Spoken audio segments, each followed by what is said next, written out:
Hello friends, Arpita's রেসিপিতে আপনাদের সবাইকে স্বাগত। আমার আজকের রেসিপি সয়াবিন দিয়ে পেঁপের ডালনা, এবং এর সাথে আমি যোগ করেছি খুবই কমন একটি ইনগ্রেডিয়েন্ট যা রান্নার স্বাদ আর গন্ধ দ্বিগুণ বাড়িয়ে দেবে। চলুন দেখে নেওয়া যাক রেসিপিটি। সয়াবিন দিয়ে পেঁপের ডালনা বানানোর জন্য আমি একটি মিডিয়াম সাইজের পেঁপে নিয়েছি। এবার পেঁপেটির খোসা ছাড়িয়ে পেঁপেটিকে ধুয়ে ডুমো ডুমো করে কেটে নেব। পেঁপের ভেতরে যেখানে বীজ থাকে সেই খসখসে অংশটিও ভালো করে কেটে পরিষ্কার করে পেঁপেটিকে এইভাবে ডুমো ডুমো করে কেটে নিতে হবে। আর দেখুন, এখানে আমি দুটো মিডিয়াম সাইজের আলুকে ডুমো ডুমো করে কেটে নিয়েছি।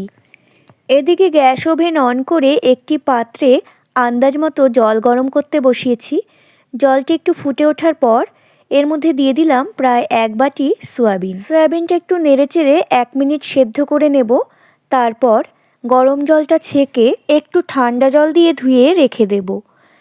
এদিকে একটি কড়াই গরম করে এর মধ্যে দিয়ে দিলাম প্রায় 4 টেবিল স্পুন সর্ষের তেল। তেলটা গরম হয়ে গেছে। এবার এই তেলের মধ্যে পেঁপেগুলোকে দিয়ে ভেজে নেব।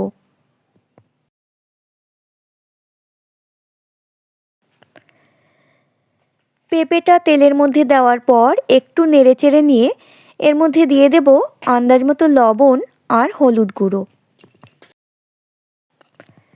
লবণটা একটু কম করেই দিতে হবে, কারণ পেঁপের মধ্যে লবণ বেশি হয়ে গেলে খেতে ভালো লাগবে না। লবণ আর হলুদ দেওয়ার পর আবারও পেঁপেটাকে একটু নেড়েচেড়ে নিয়ে ঢেকে দেব 1 থেকে 1.5 মিনিটের জন্য।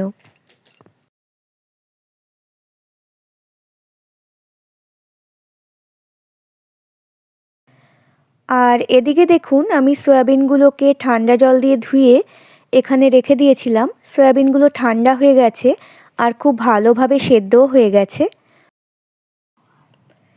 এখানে একটি মিক্সিং জার নিয়ে নিয়েছি। এর মধ্যে দিয়ে দিচ্ছি প্রায় 1.5 ইঞ্চি সাইজের একটি আদার টুকরো। আদাটাকে ছোট ছোট পিস করে কেটে দিচ্ছি যাতে মিহি পেস্ট হয়। আর দিয়ে দেব একটা মিডিয়াম সাইজের টমেটো আর একটা কাঁচা লঙ্কা। ঝালের পরিমাণটা আপনারা নিজেদের পছন্দ মতো বাড়িয়ে বা কমিয়ে নিতে পারেন, তবে নিরামিষ রান্নায় ঝাল বেশি হলে কিন্তু খেতে ভালো লাগে না।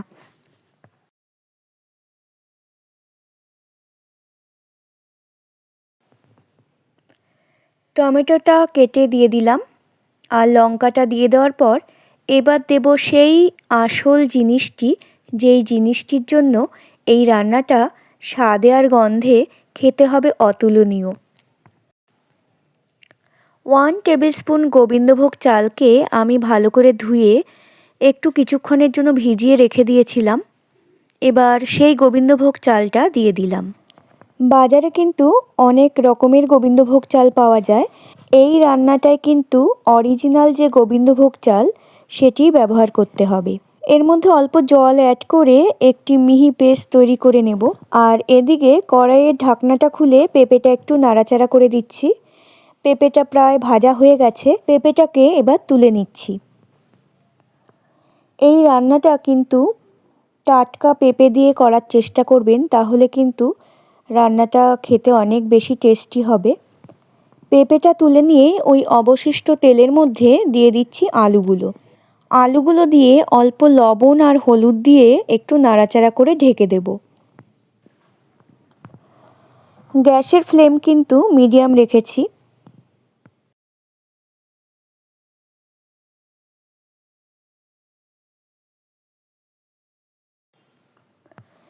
প্রায় 1 মিনিট পর ঢাকনা খুলে আলুটাকে নাড়াচাড়া করে নিয়ে আবারও ঢেকে দিলাম 1 মিনিটের জন্য।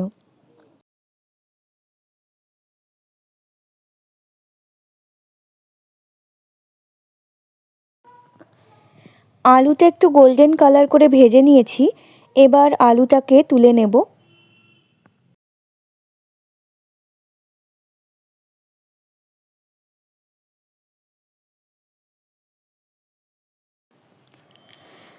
সয়াবিনগুলোকে কিন্তু আমি জল থেকে ভালো করে নিংড়ে নিয়েছি।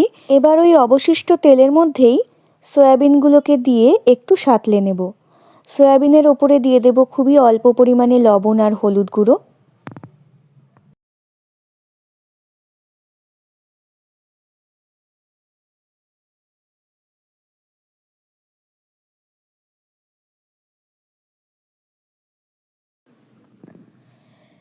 সয়াবিনগুলোকে একটু লো মিডিয়াম ফ্লেমে সাঁতলে নিলাম। এবার সয়াবিনগুলোকে তুলে নিচ্ছি।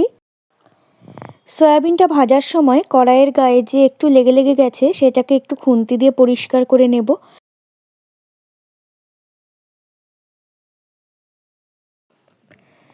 এর ওপরেই তেল দিয়ে দিলে সয়াবিনের অবশিষ্ট লেগে থাকা অংশগুলো পুড়ে উঠবে, তাতে রান্নাটা কিন্তু দেখতে ভালো হবে না, বা এক্ষেত্রে আপনারা অন্য কড়াইও ব্যবহার করতে পারেন।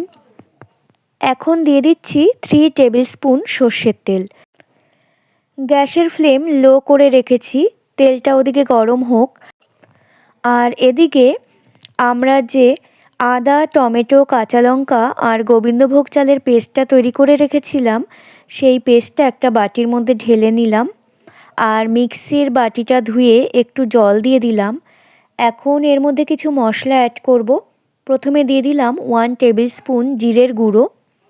এরপর দিয়ে দেব 1.5 টেবিল স্পুন ধনের গুঁড়ো।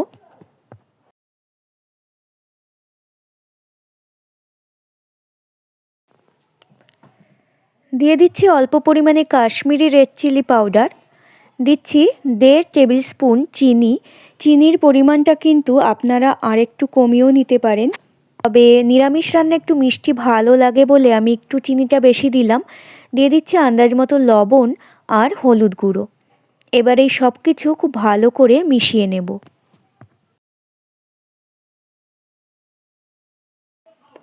এদিকে দেখুন তেল গরম হয়ে গেছে।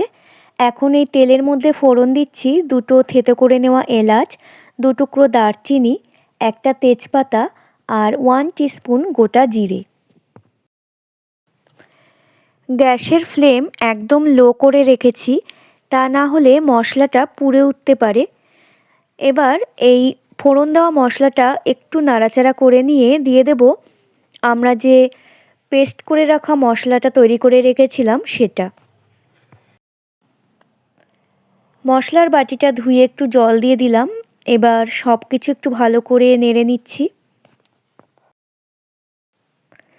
নেড়েচেড়ে নিয়ে মশলাটা ঢেকে দেব 1 মিনিটের জন্য। গ্যাসের ফ্লেম কিন্তু একদম লো করে রাখবো। প্রায় 1 মিনিট পর ঢাকনাটা খুলে নিয়ে মশলাটাকে আবারও নেড়েচেড়ে দিচ্ছি। দেখুন মশলা থেকে কিন্তু তেল ছেড়ে এসছে।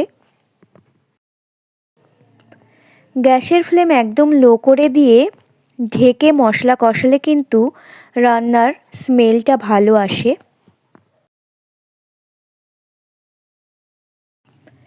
এবার এই কষিয়ে নেওয়া মশলার মধ্যে দিয়ে দিচ্ছি ভেজে রাখা আলু আর পেঁপে।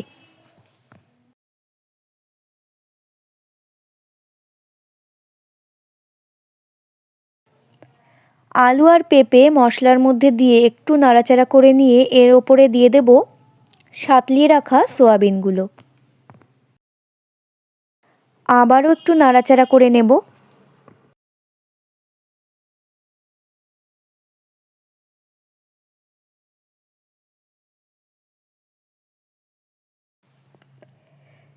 এবার দিয়ে দেব আন্দাজ মতো জল।